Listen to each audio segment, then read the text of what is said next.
begin again. The past is over and the future lies in the winding road before me. In the first line of the story, you're the only one who understands when I get confused and lose my way. I know you won't forget all that I am. I'll fail to love me as I am today.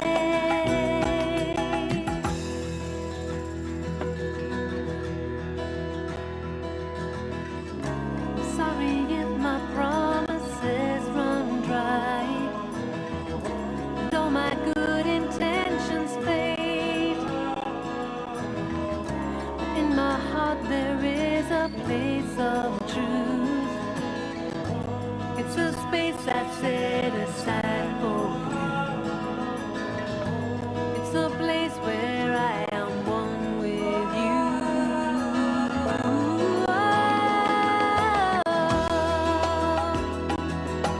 You're the only one who understands when I get confused and lose my way. I know you won't forget all that I am. I'll fail to love me as I am today. I see it in your eyes. I know you're on my side. Though I let you down,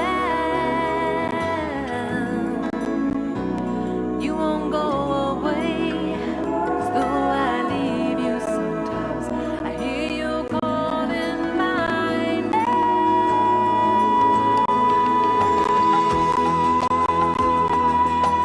You're the only one who understands when I get confused and lose my way.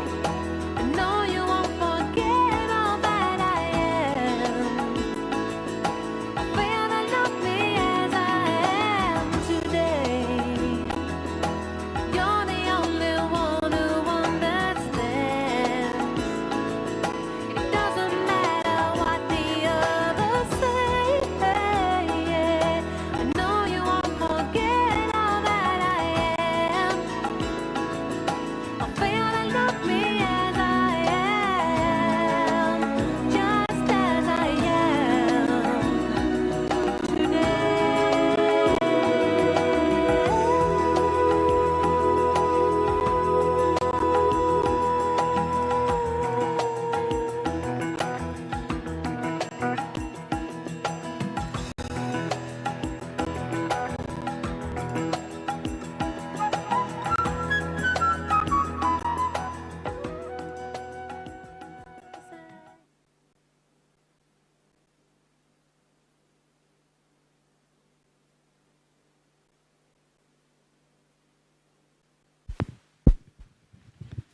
Om Shanti.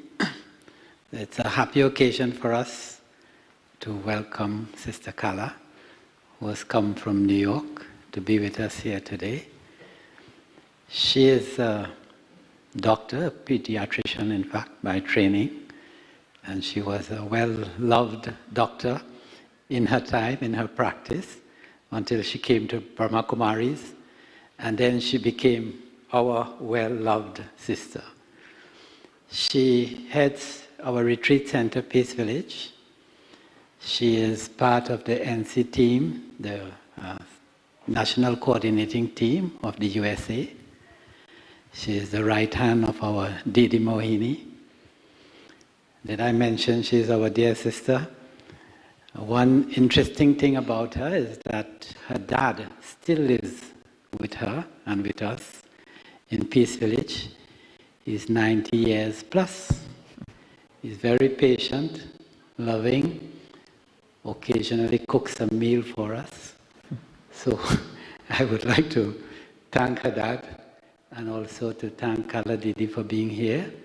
And she will be taking us on this topic of integrated inside out. Sister Kala. Om Shanti Vijay Bhai, thank you for that.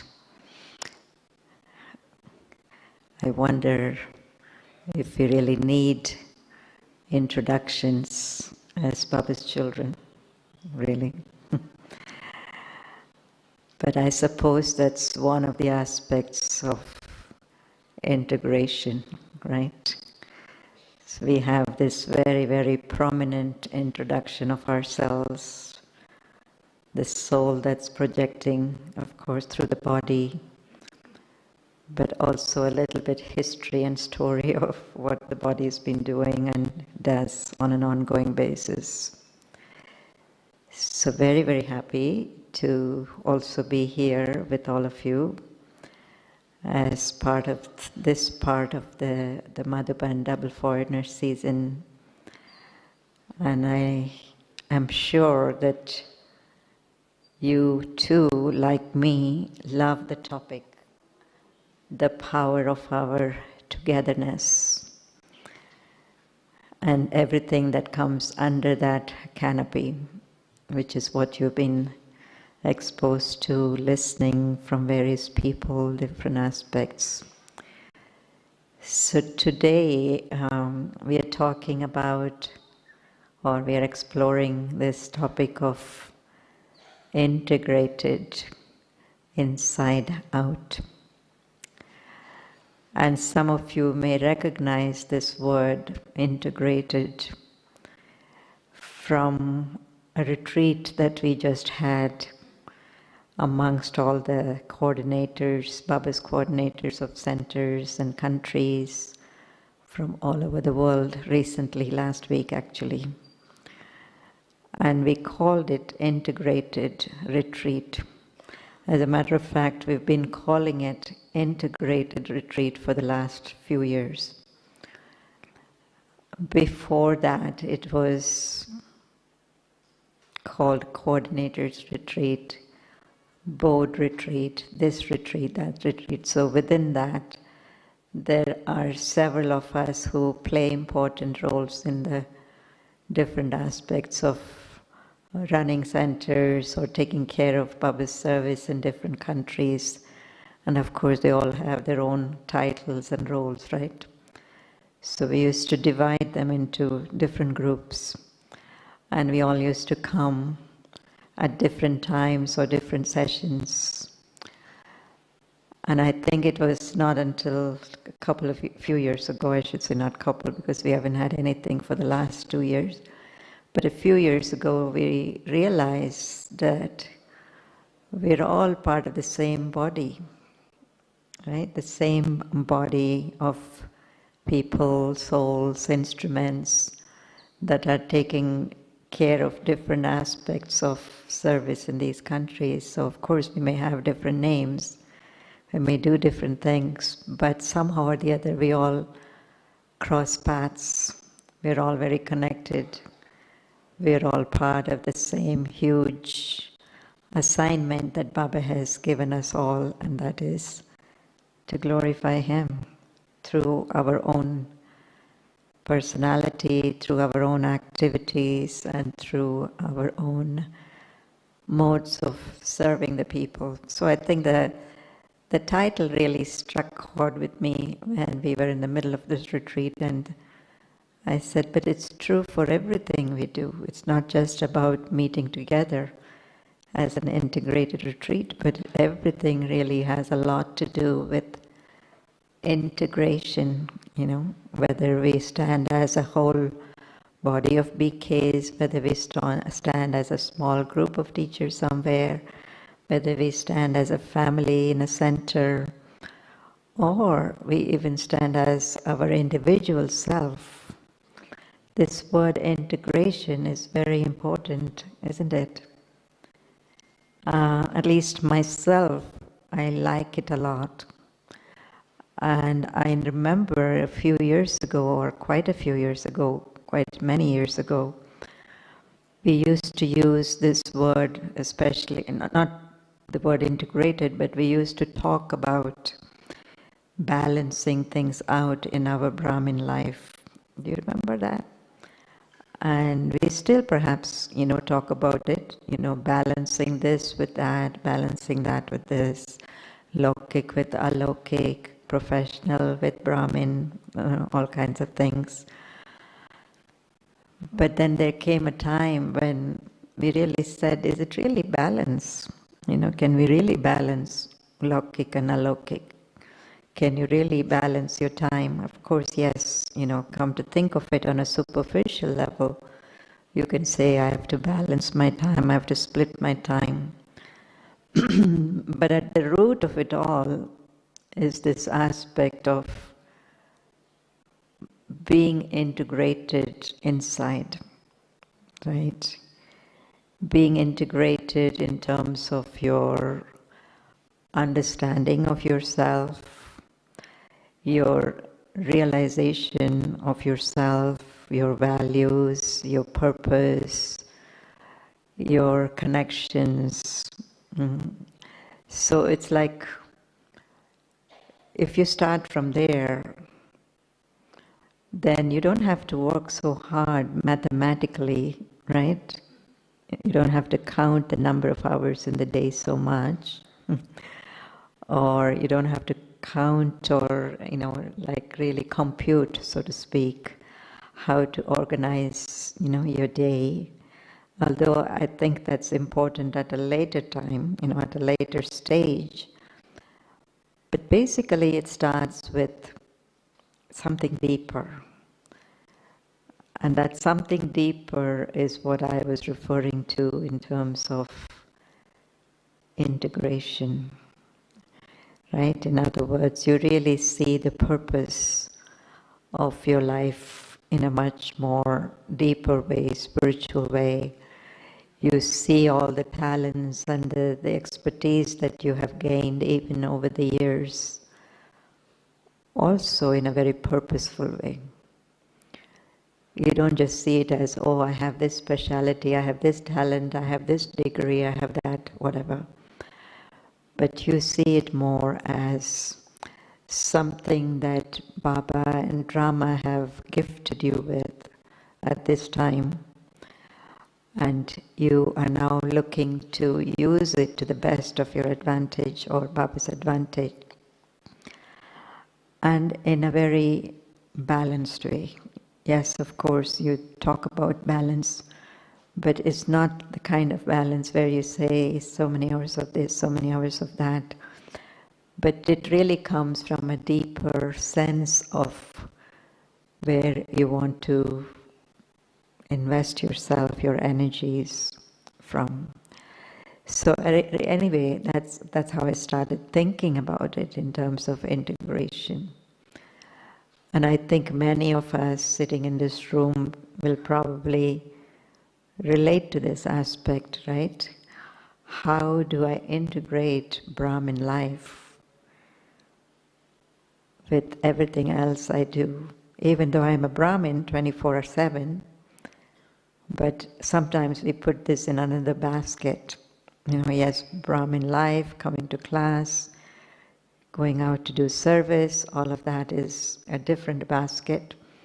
And what I have to do for my job, what I have to do for my family, especially if they are not all Brahmins, then that comes in a different basket, right?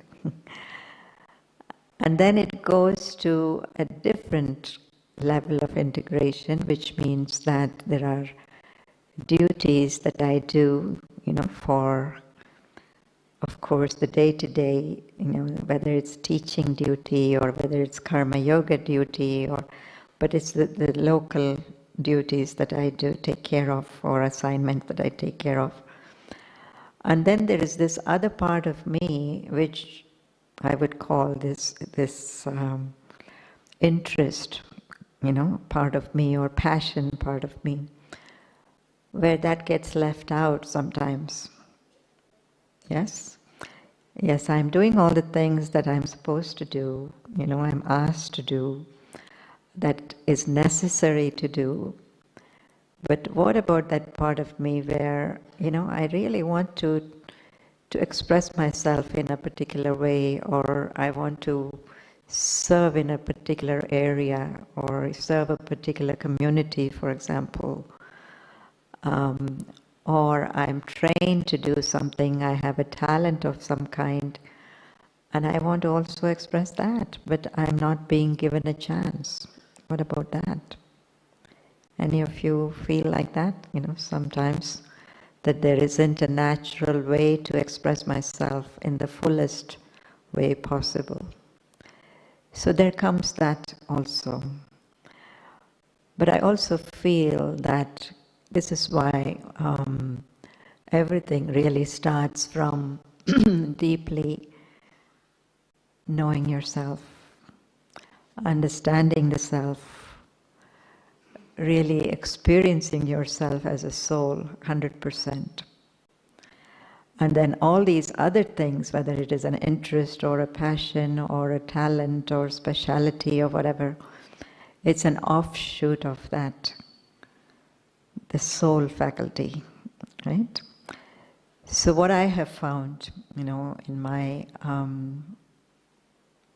growing years of Brahmin life, is that somehow or the other, if I do whatever I do in the name of service, in the name of my daily assignment or whatever, if I do it truly with that full understanding and giving the best of myself, and that can only happen starting from Gyan and yoga, right?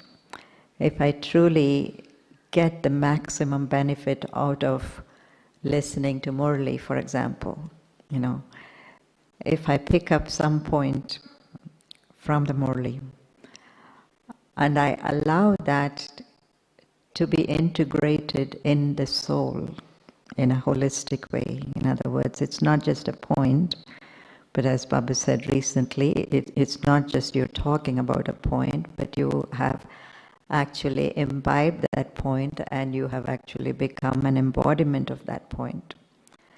So if I go through those steps that Baba is telling me, I feel there is a lot of satisfaction and a lot of our,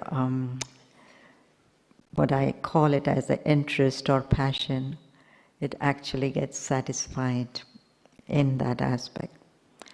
It's not to say that I don't, worry about, what the other part of my interest, but at least to start from deriving that whole contentment, satisfaction, and fulfillment rather from Gyan and yoga.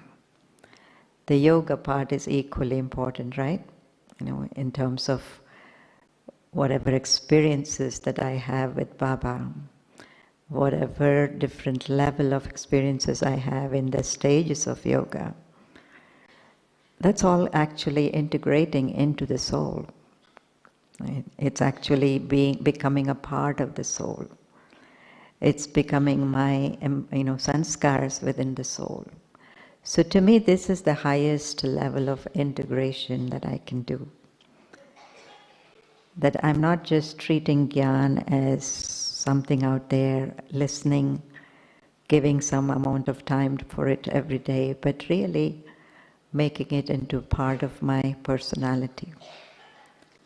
So I going back to my years of growing years as a Brahmin, I'm feeling that did I really, give, consciously enough thought to, but what about my speciality? What about my interest? What about my this? What about my that? So yes, of course, you're aware of it in the back of your mind, but it wasn't in the forefront. It's not basically in the forefront. You're not actually consciously thinking about it. But what you are thinking about is, at least this is the way it happened with me, what you are thinking about is the normal day-to-day,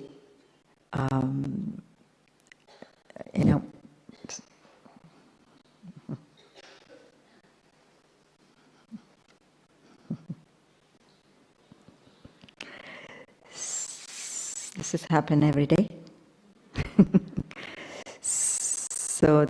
So what I remember is that the integration actually was very much from Gyan and Yoga.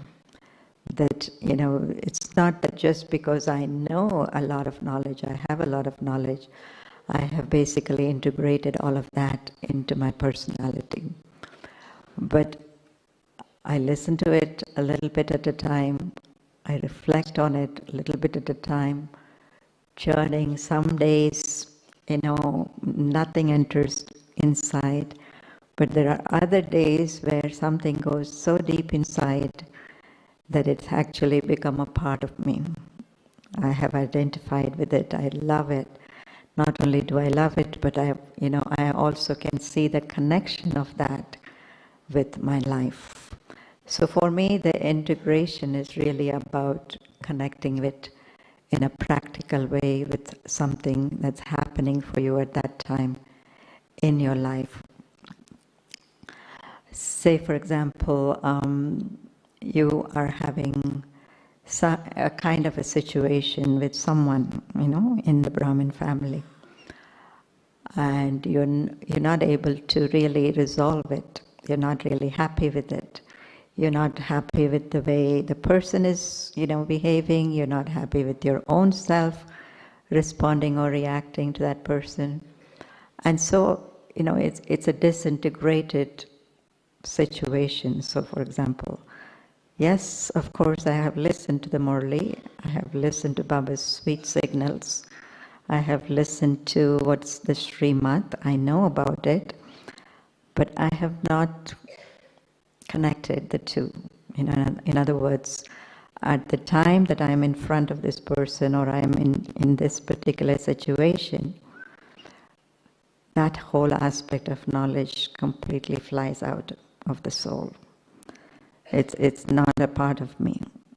It may be just a few moments, but in those few moments, there is no sign that I have integrated this aspect of, say, for example, if it's an aspect of every soul has a part, his own part, her own part, and it's accurate, or it's beneficial, or it is, it's the best way that it can be played. That soul is playing the best part that the soul can play. So that aspect of knowledge, I am not emerging it, I am not remembering it, I am not really enacting it. So does it mean that I have integrated it into the soul? I have not, right? So until that scene or that situation happens, where I am using that aspect of knowledge, it may be consciously, it may be subconsciously. Now sometimes I think, we have identified with certain aspects of knowledge so deeply that it's not even that I'm consciously doing it, but it has become a part of my subconscious. And so that subconscious is already helping me in terms of that particular situation, and I'm able to deal with it fine. I'm able to not repeat the point to myself perhaps, but it's there in my memory, it's there in my awareness, and I'm able to be very successful, so to speak, in a spiritual way, So for me, that is integration. So if I'm able to integrate, aspects of knowledge, aspects of what Baba is telling me about this different levels of yoga, for example, if he is saying to me that there is a stage in which the soul is totally untouched. Say, for example, he would say bodiless stage. In a bodiless stage, the soul is totally untouched by anything that's happening on a physical level. Have I experienced that? Right? And the more I experience that, I feel that I'm actually becoming more integrated. Integrated with what? Integrated with the scenes of the drama.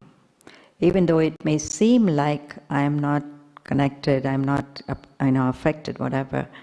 But in some deep way, the fact that I'm in part of that scene or situation and not affected means that I have integrated aspects of drama within the soul, right? You see what I'm saying? So in a way, I've put most of my attention in integrating Gyan and yoga and of course dharana, service. All of that is equally important. But to me, it satisfies the soul. And so therefore, in that respect, if there is if there is something that you are very good at, you have a talent for something, you have a passion for something, you have an interest for something, and it's great, of course, that you can explore it. But many times in Brahmin life, it happens that there isn't a chance to explore it. There isn't a chance to express it. There isn't, like maybe because of time factor, maybe because of the place that you're in, maybe because of the people that you're with or whatever. So there may not be a chance immediately to explore or express what you have inside. But at the same time, you don't feel dissatisfied, so to speak. Because when Baba talks about contentment, right, 100% contentment, and he talks about contentment as a quality. He doesn't talk about contentment as something that you achieve at the end of the road. You do this, you get this chance, you explore this, and then you feel content. But no, he says contentment as a quality that Baba has given you. Now, how do you get to that place of contentment? I feel it's only when you have imbibed the whole of the knowledge that Baba has given, in a very real way, integrated it into the soul, made it into your personality. It's only when you have experienced all these levels of yoga or experience or awareness, and then you can really say that, yes, I'm content. I'm really content. So there is a lot of depth when Baba uses that word contentment, I feel.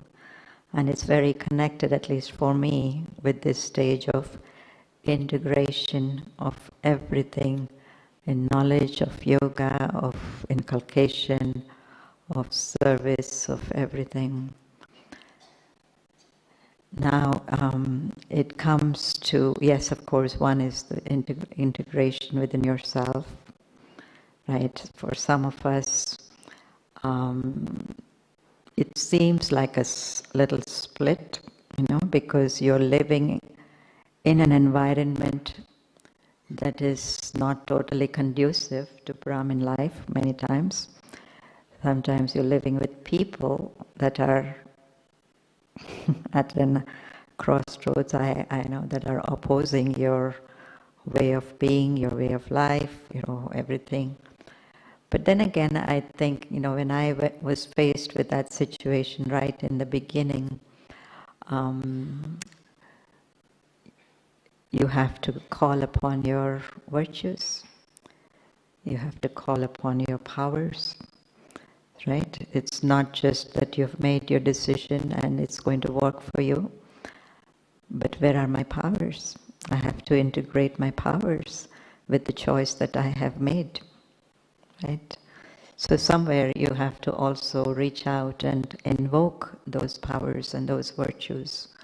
So whether it is courage, whether it is patience, whether it is the power to face a particular situation or a relationship that is not working out.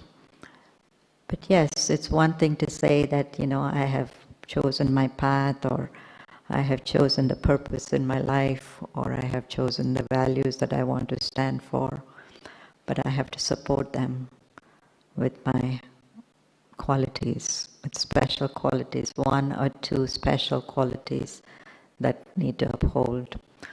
And the same thing with the powers. When Baba says, invoke your powers, what does that mean? It's really coming to support my choice.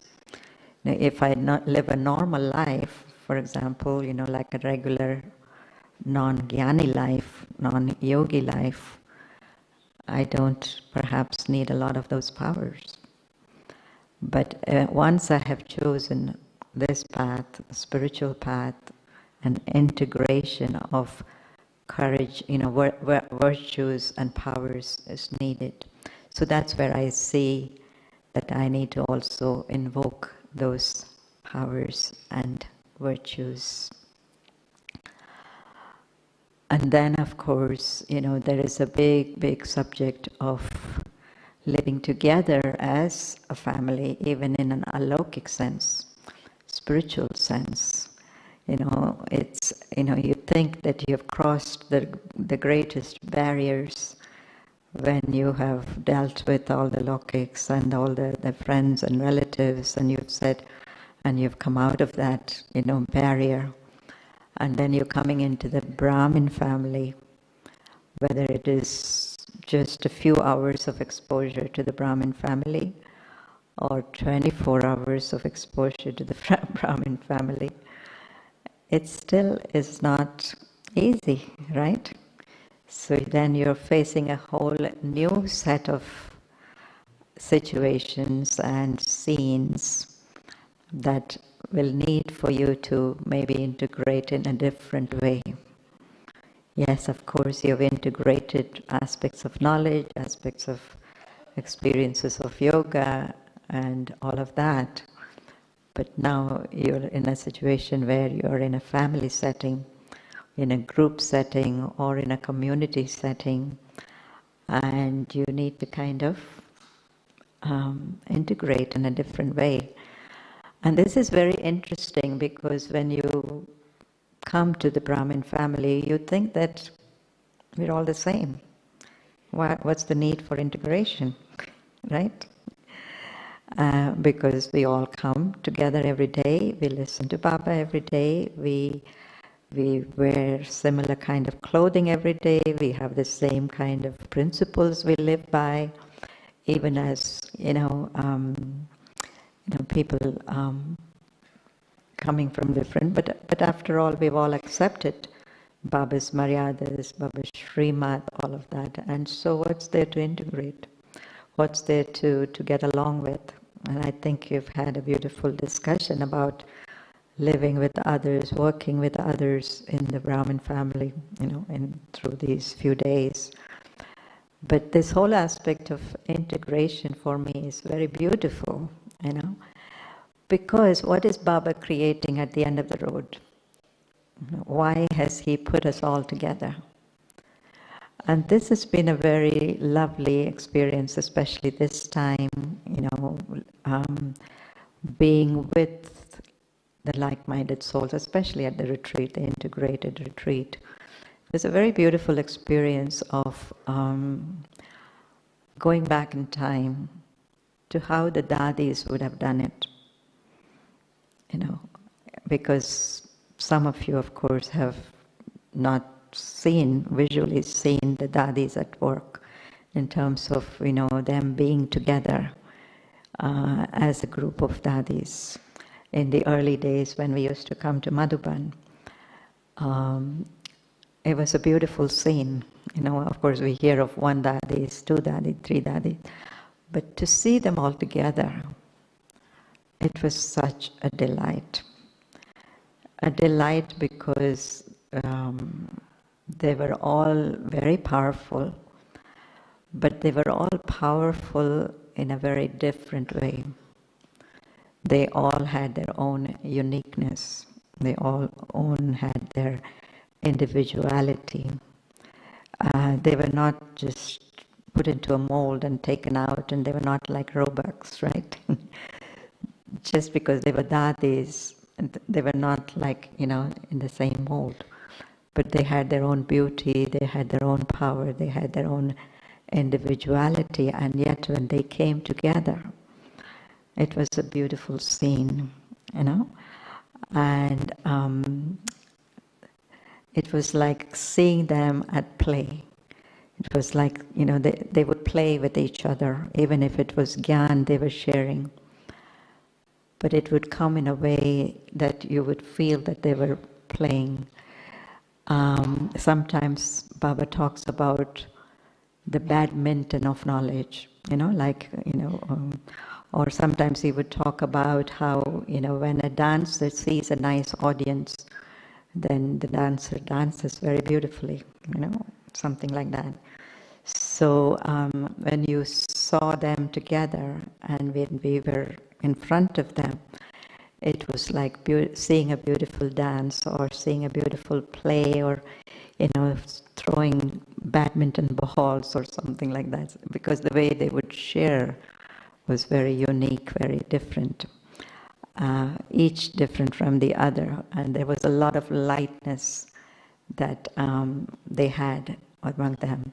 So this time, as I was sharing, coming together, I was taken back in time to saying, how would they have gelled? When we use the word gelled, when you come into a new setting, a new group of people, and you have to work with them, you have to actually come together and gel together, right, as a group. So did they take time to gel together? I started thinking over these things. But a very beautiful thought came that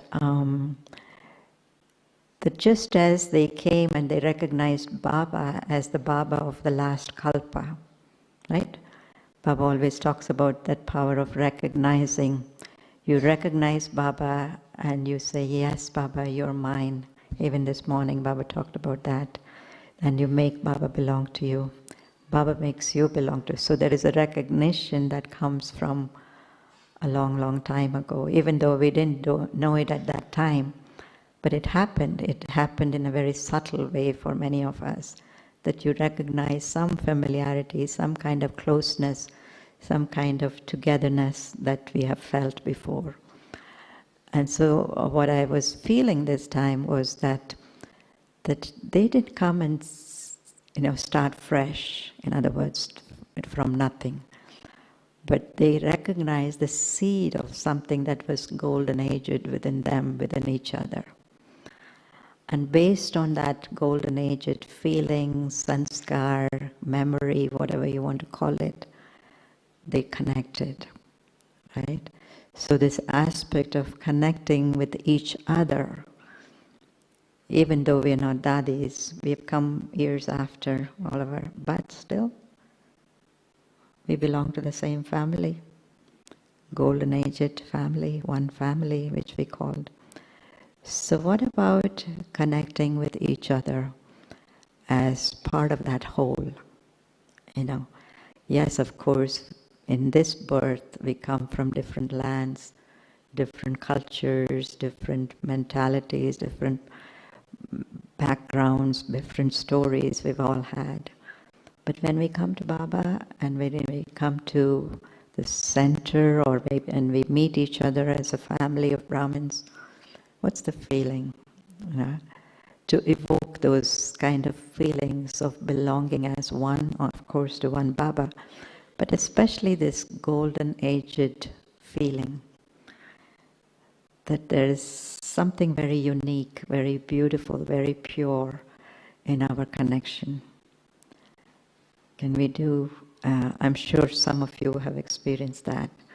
So I was thinking that, if we can build on that experience, maybe we've just had momentary experiences of that. Maybe it's very fleeting. Maybe it's just once in a while. Maybe not at all.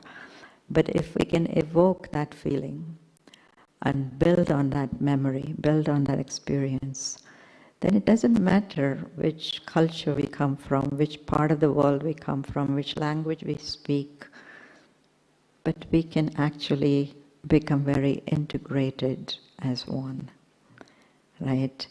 Because there's something beautiful that we bring in, whether it is the land that we were born in, the culture we were brought up in, or whatever else group that we kind of belong to.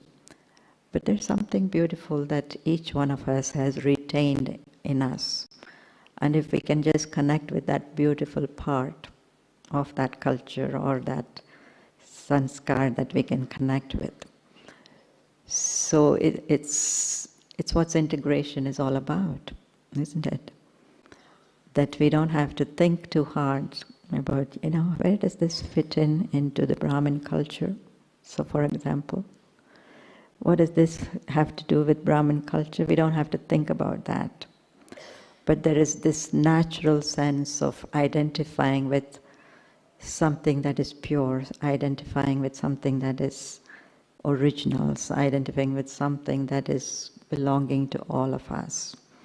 So I think for me this was like a new thing that happened when I was in this group, in this gathering, and some of you might have heard about this or seen this, but there were this picture of these ancestor souls in the hall. And it was such a beautiful feeling, as if they are holding us, right? They are holding us in unity and in an integrated way. We don't even have to make the effort to hold ourselves together as one. But the fortress is already there. We don't even have to build that fortress. Baba is there, our ancestors are there, the history of the yagya is already there. And so we have already come at a time when that fortress is already built. So just coming and acknowledging that I am part of this huge connected family, integrated family, I think is a beautiful thing, right? And a golden aged family. It's already a beautiful thing that's there, built for me. And so I don't have to do the building blocks of, which part of it is Brahmin and which part of it is not Brahmin and all of that. So I just wanted to share that thing. In terms of my practical exposure, actually, coming into, of course, Brahmin life is one thing, but I want to share a little bit about how I came to be at Peace Village, Of course, as when you come into Brahmin life and when you're surrendered to service life, you start seeing everything under the lens of what you do day to day, right? That takes a big chunk of your intellect. And so I was very caught up into this aspect of, how much there is to do, on a day-to-day basis. Before the place Peace Village came about, for example. I'm just using this as an example. But in those days, I was, of course, I was an instrument in Harmony House in New York. And I used to think that there's a lot to do and there's not enough people to do things. Sounds familiar, right? All of us. So where are all these people? And then they were talking about getting this new retreat center and, having a big place and all of that. And I took no interest in it whatsoever because I thought it was out of context. Because let's just deal with the day-to-day stuff. And if you can't deal with the day-to-day stuff, what are you going to deal with the big place like that? And so I had nothing to do with it. But of course, everybody went on. They're not going to wait for me to say, yes, who am I in this big plan of things? So it came so that it was supposed to come through, the deal was supposed to come through for this huge retreat center. And I still wanted nothing, no part of it whatsoever.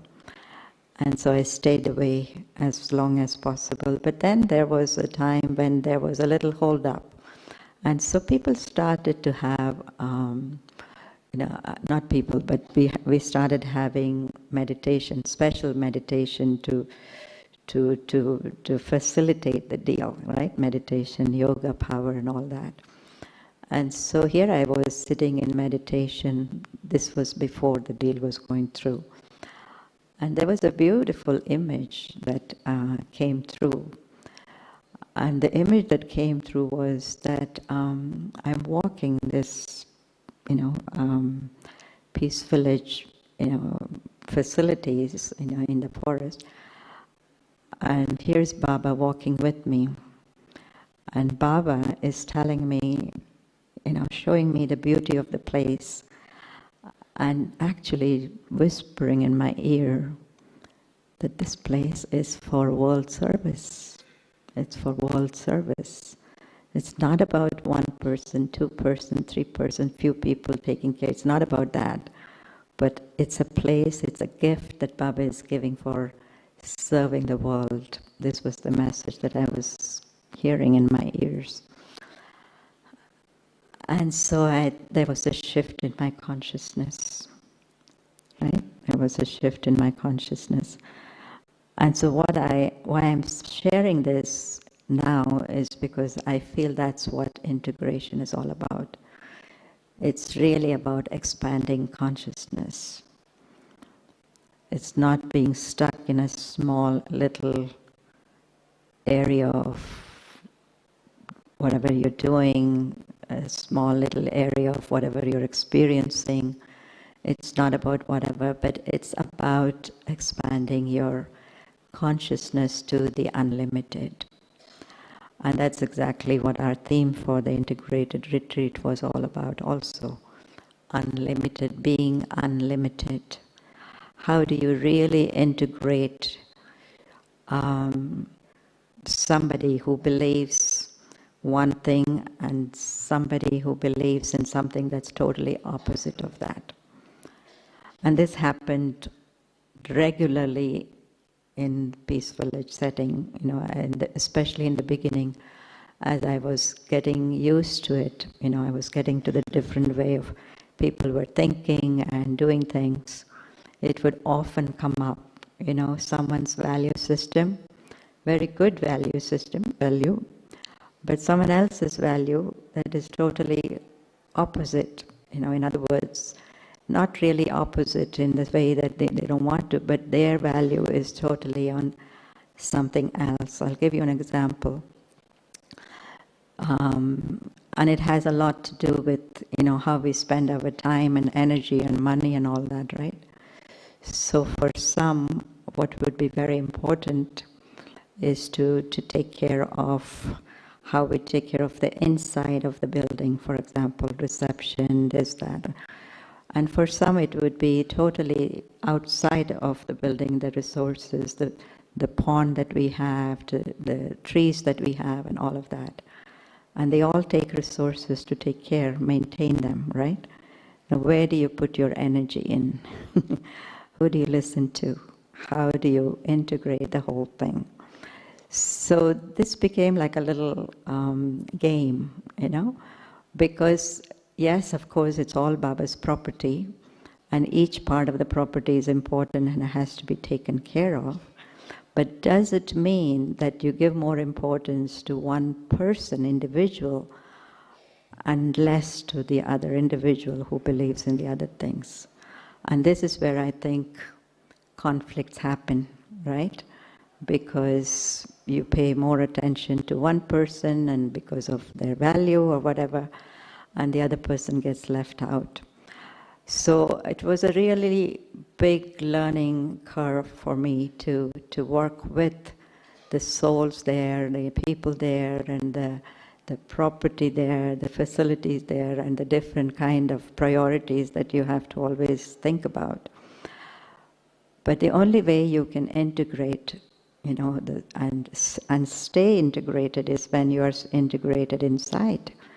That it's not about preferences that you are giving to individuals, but it's really you are acting based on Baba's principle of respect, of giving love, equal importance to everything, and prioritizing and making sure that there is no conflict that is created. So things like just because one person's idea is preferred to the other person, it doesn't mean that you actually are on the side or taking sides for this person. It's taking for, but you have to absolutely remain neutral in your way of thinking and prioritizing.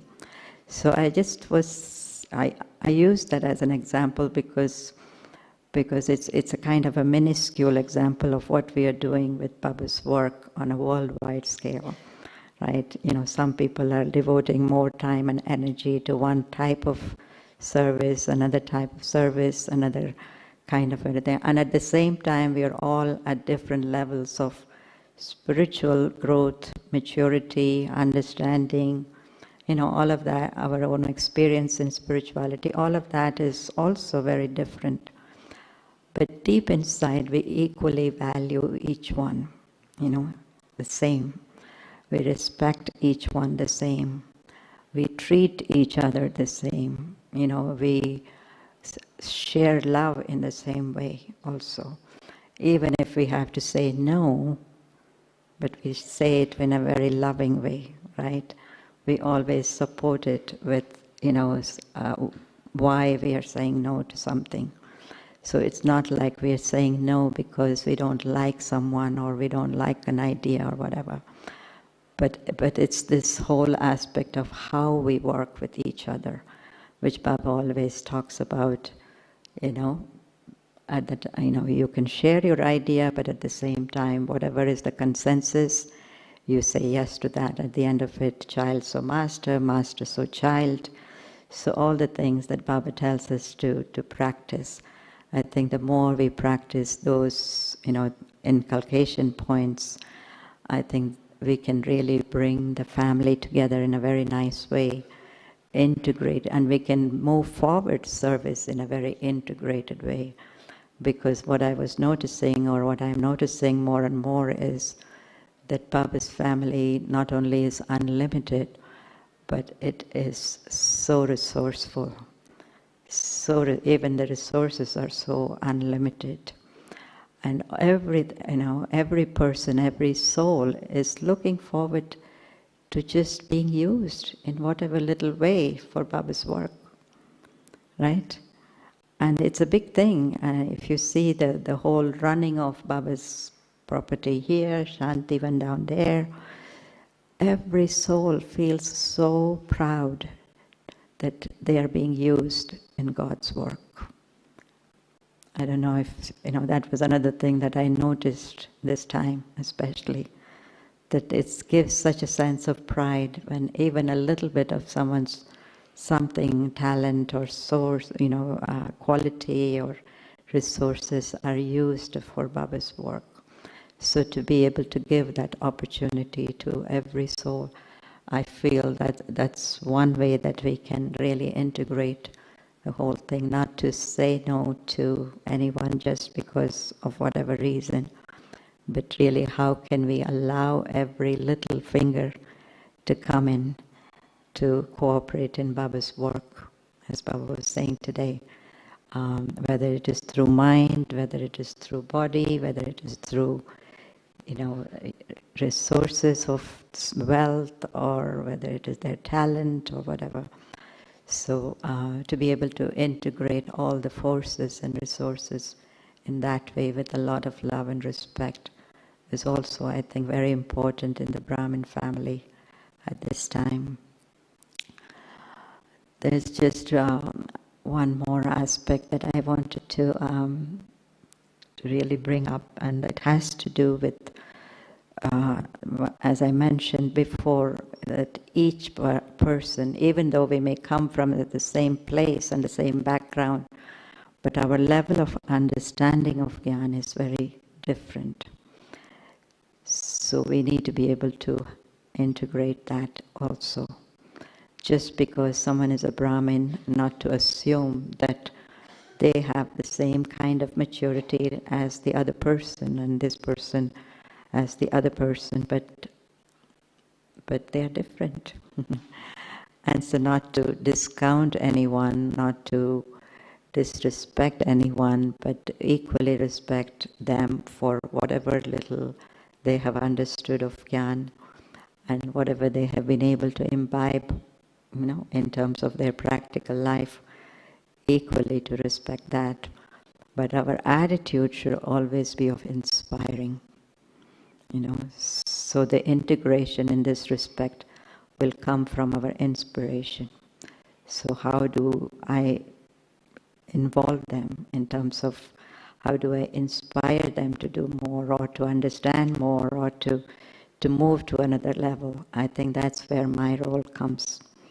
That it's not that I say, okay, let them stay the way they are, but can I inspire them to move ahead, through my good wishes, through my vibrations. Another word that comes to mind is inclusiveness, right? So inclusiveness is a very big part of integration. And I think everybody notices more and more that we're really moving into that era of inclusiveness, even in Baba's family, Baba's work. It's not about leaving anyone out of, not informing them enough, not involving them in the decision making and all of that. So as much as we can include or at least give feelings of inclusion. I was remembering a time with Dadi, for example, and not a time, many times, Dadi would, a small group of us would go and tell Dadi, Dadi, can we come and sit with you? Can we spend some time with you? And we would take time and go. Somebody else would hear about it, somebody else would hear about it, somebody else would hear about it. And we would all be whispering to each other and saying, but no, we want to just be ourselves. And Dadi, whoever she sees, she would say, come, come, come. What was that all about? She knew very well the long-term impact that would leave in the minds of people when she would say no to someone, right? So yes, in a limited way, at that particular time, you may have achieved a sense of closeness to, Dadi's, but she would see far-sighted, and she would say, but this one is also valuable, this is also valuable. So she would give a lot of importance and value to every soul in the yagya. And so I see that's very important today also for us to be inclusive. And of course there are things that you cannot include, in a particular way. But you can find an alternate way of including them in a project, right? Or at least you can keep everybody informed. I think information sharing is very important in terms of integration, right? Even people don't know about something, they feel left out, they feel they're not part of it. But just share a little bit of information of what's going on. It's not that you have to share everything, but keeping the family aware and informed and included, I think, is a very important aspect of, and sometimes people feel disconnect if you don't share information. And so being connected is very important. As a matter of fact, the first aspect of connection is being informed or communicate with them. And then, of course, whatever they can do in terms of cooperation is also important, because ultimately we forget that it's Baba and Baba's work. Even whatever part we are getting to play in whatever aspect of Baba's task is our fortune. So why deprive others of their fortune if I can share that also? So these were some of the things that I thought were very important, especially looking at the times today, looking at the way that things are going today in terms of Baba's work going so fast that it's very easy to feel left out.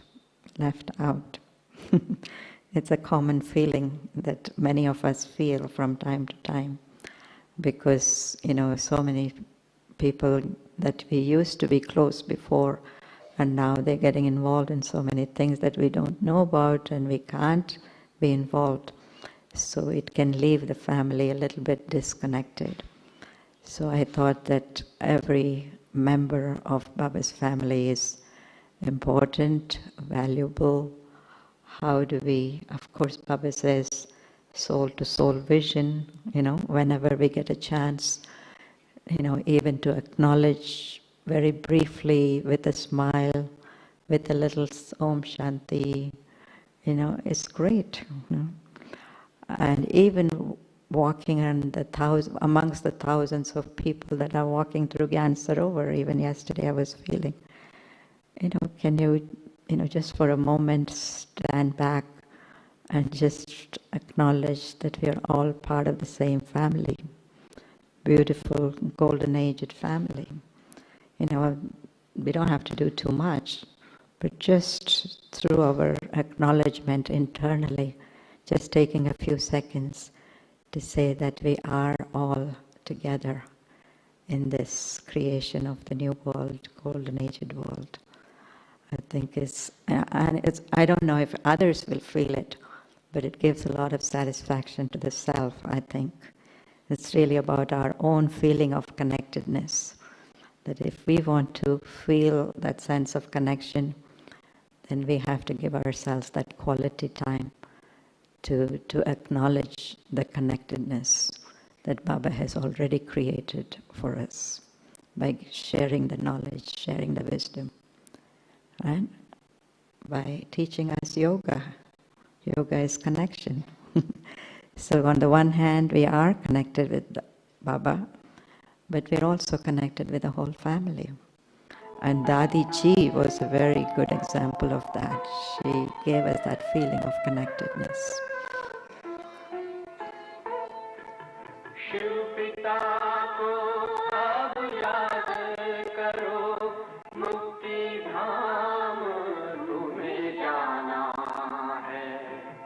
अपने सुकर्मों के बल पर ही सतयुग में तुमको आना है।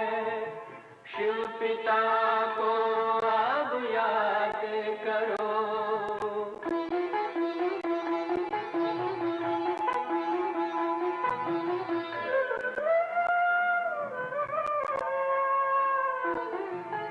ये संगम का स्वर्णिम युग है, शिव पिता फिर से आया है।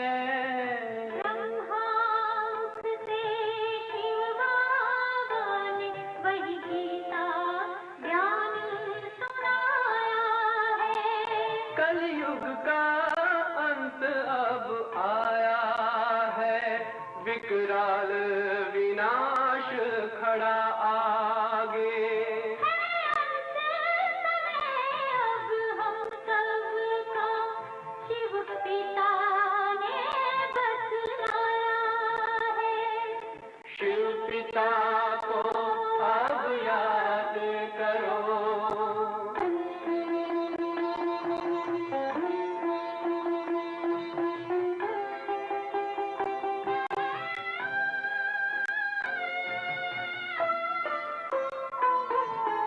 पांडव शिव शक्ति सेना की रणभेरी अब फिर बजती है। शिव बाबा के ज्ञान से फिर माया को मार भगाना है। शिव पिता को अब याद करो, सतयुग में तुमको आना है। शिव पिता को अब याद करो, मुक्ति धाम तुम्हें जाना है। अपने सुकर्मों के बल पर ही सतयुग में अब तुम्हें आना है। धाम में तुम्हें सतयुग में अब तुम्हें आना है। धाम में तुम्हें जाना है।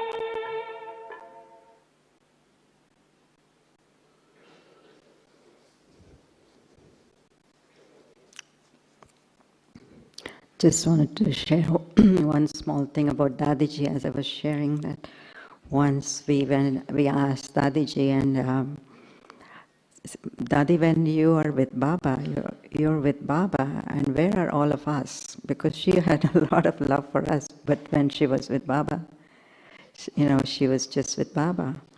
And her answer was that you're all there with me. You're all there with me. Even when I'm with Baba, you're there with me.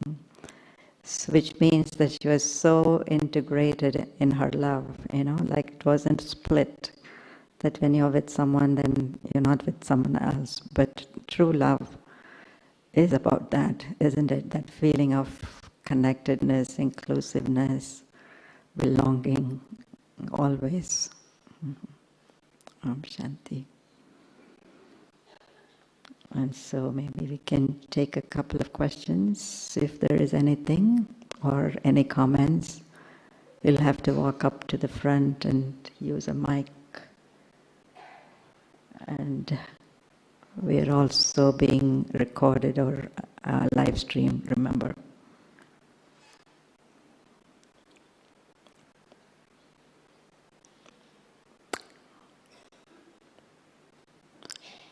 Okay.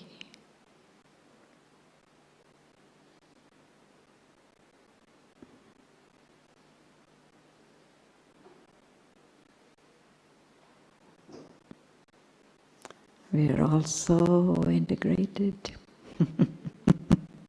together with everything, right? No questions. When there is clarity, then there is integration automatically. Okay.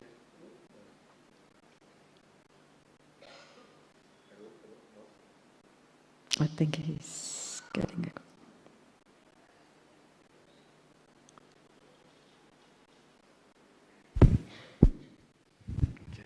Shanti.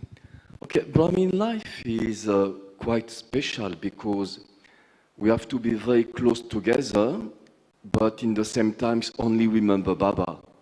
So how do you make this equation of being close and just be with Baba? Shanti. Well, I'm still trying it. But I always remember Dadiji, and Dadiji's image, as I was sharing, is very inspiring for me, because for her, Baba meant also Baba's family, Baba's children.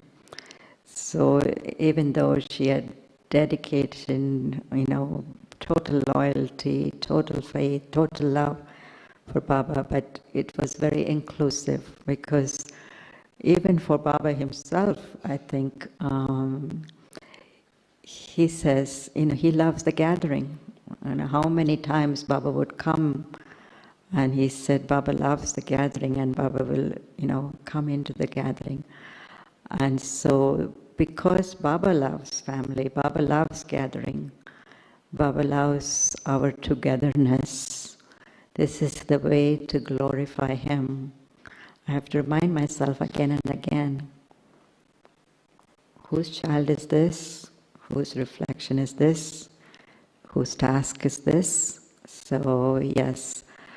And in a way, I think it's a nice exercise to see one of Baba's quality, something of Baba's quality, something of Baba's wisdom in every interaction.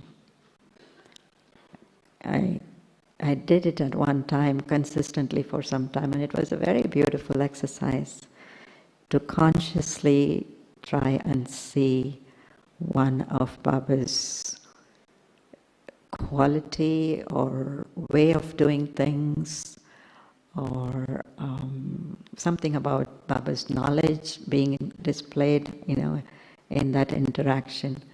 So that kind of keeps you close to Baba when you're with people, even if they are Brahmins or not Brahmins. I think everyone still displays something special. Especially if you look for it, you'll find it. If you don't look for it, you won't find it. So I think it's really in our eyes, if our eyes can see it, if our mind can see it, our eyes can see it. And I think that's a good way to keep close to Baba and the family, both at the same time. Mm-hmm. So another question is, can you share about the method to evaluate the result of Baba's task? That is, I guess, after you have completed a task for Baba, how do you evaluate the result? Mm-hmm. To me, I I look at my own sense of fulfillment, satisfaction, fulfillment. That's for me is the greatest degree of how successful Baba's task has been. Can anybody else tell me about it? No, I don't think so. It's only me, I can tell myself.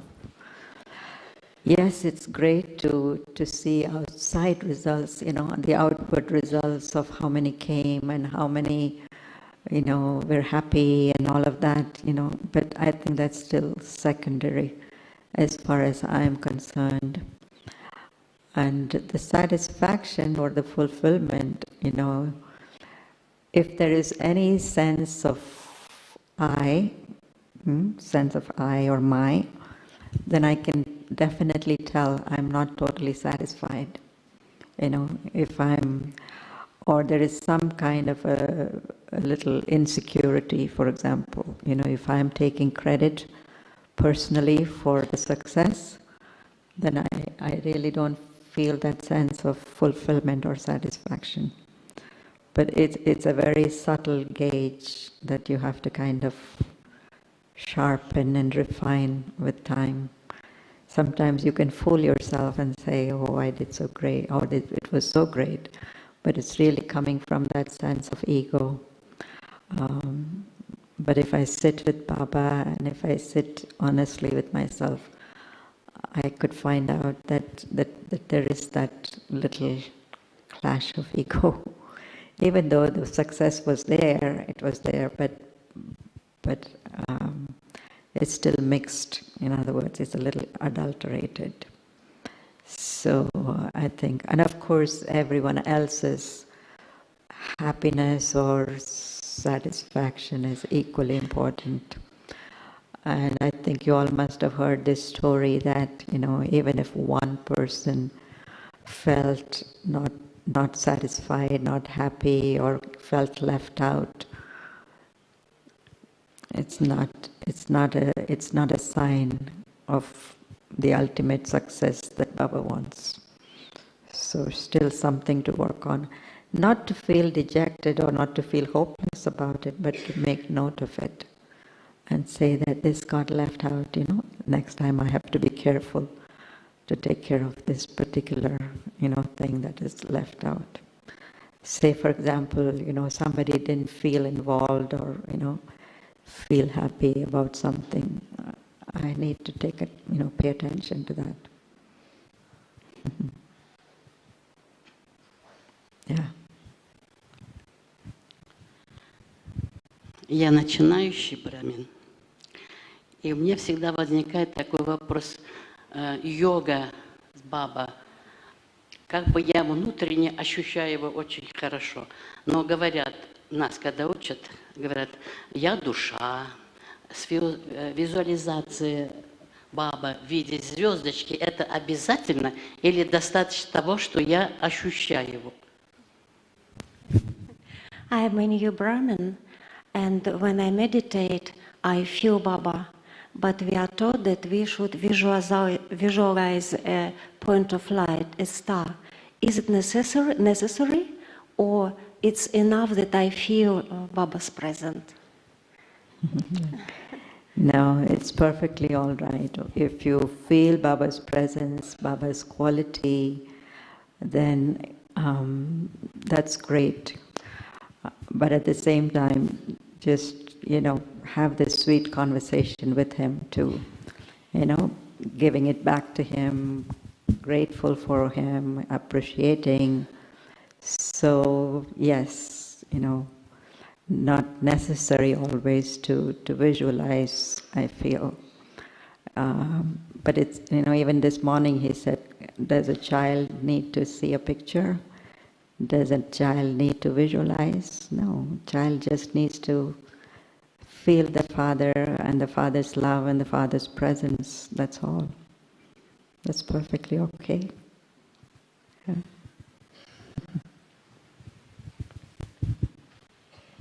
Om Shanti, Kalaman. You, amongst many, many seniors, have shared about Daddy Prakashmani in terms of the capacity to integrate, to make souls belong, and yet still be detached. There are many daddies, but that particular daddy is often mentioned. Do you know of what particular aspect of her practice with Baba and soul consciousness is what makes her so unique in that capacity to integrate?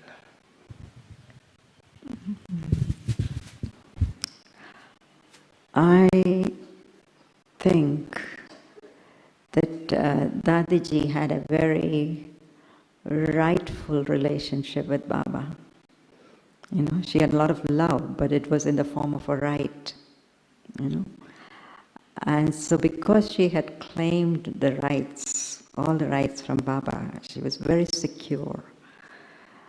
And so she was able to embrace many different souls, you know, even knowing that they may be impure, they may be whatever weakness or whatever they're expecting from us. So there was no hesitation, I think.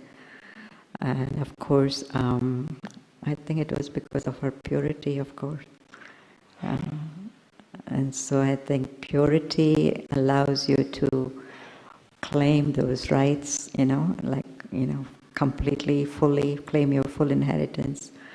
And because of that, I feel that security was there, and that security allowed more space for everyone to come into her field. And she was very embracing and inclusive. I think that's what happens in terms of her relationship. Yeah.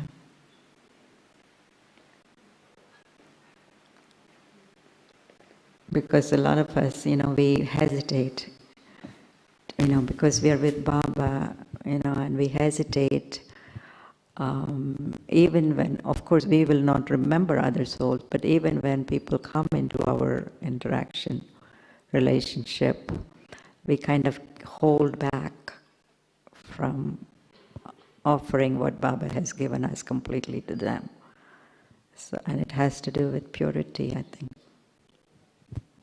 Okay, I have another question. I don't know if it's exactly on the subject, but is when Baba say, "Please use me," because I feel that when we use Baba and we are connected with Baba, then we can be close to the other without being attached or dependent or desires from the others. So, can you share any tips, or you use Baba, and or by using Baba, it's helping you to whatever your stage, or to make your Brahmin life? Makes sense? Yeah. I'm not sure if this is an exact, is the right example. But I think it's a kind of a confidence that comes, you know, when you know Baba accurately, when you have recognized Baba fully, and not only as Baba is, but also the way Baba works, you know. That is part of that recognition also. Knowing all his powers, knowing all his subtleties and all that. So when you know him and you remember him that way, I feel that you don't have to go to anyone else or anything else, be dependent on anyone or anything else. I can only, I mean, this is very fresh and current, you know, what's happening in Madhuban, for example, this time, for me is that that one thought, and it happens, right? Whatever needs to happen, happens. You don't need to use more than one thought. You get a thought and you're already assured that it's supposed to manifest. In other words, it will manifest, in other words. So you don't even have to work out who, how, why, all of those things. So sometimes, and of course in Madhuban it's because of the synergy of everybody, everything happening here. It's not the same when we're out there, right? So we still have to work out the details of, how it's going to manifest, for example. So in those instances, Baba is saying, come to me directly, use me, leave it to me. Don't think that you have to work it out. So we remember Baba, but we still hold the strings of how we want it manifested. We still want to control it a little bit. And that's what Baba is saying, let go of that string of control or expectation or anything like that, but leave it to him completely. So that takes a lot of knowing and confidence and that kind of closeness with Baba. I don't know if it answers your question, but he is almighty. I mean, you have to believe he is almighty. Sometimes, of course, Baba says, I'm not going to take care of your illness and this and that and whatever. But even in that illness or even in that situation, physical situation, to know that he's there, to hold him so tight and to take support from him and nothing else and no one else.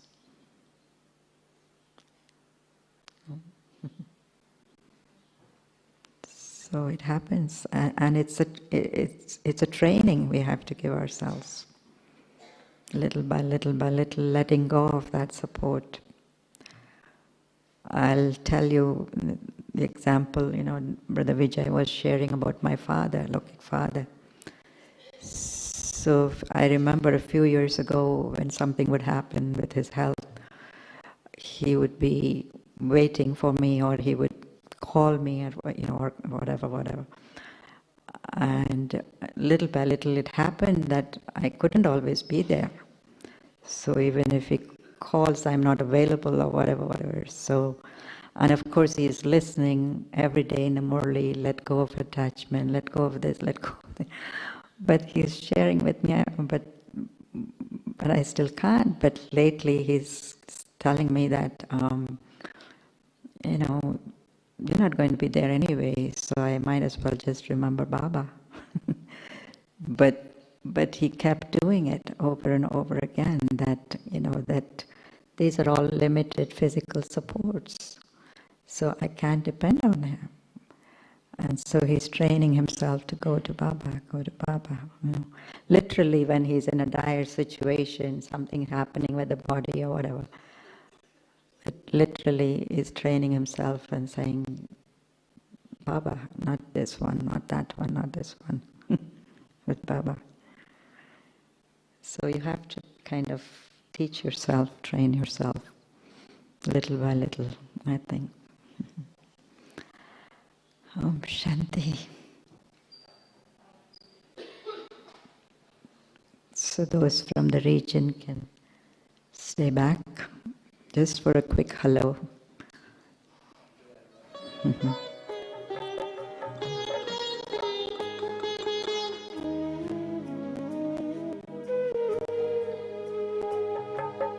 बाबा तेरी बगिया के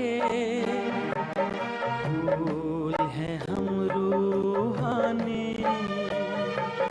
बाबा तेरी बगिया के फूल हैं हम रूहानी, महके जिया सुचिता से वो दुनिया है बनानी, बाबा तेरी बगिया के फूल हैं हम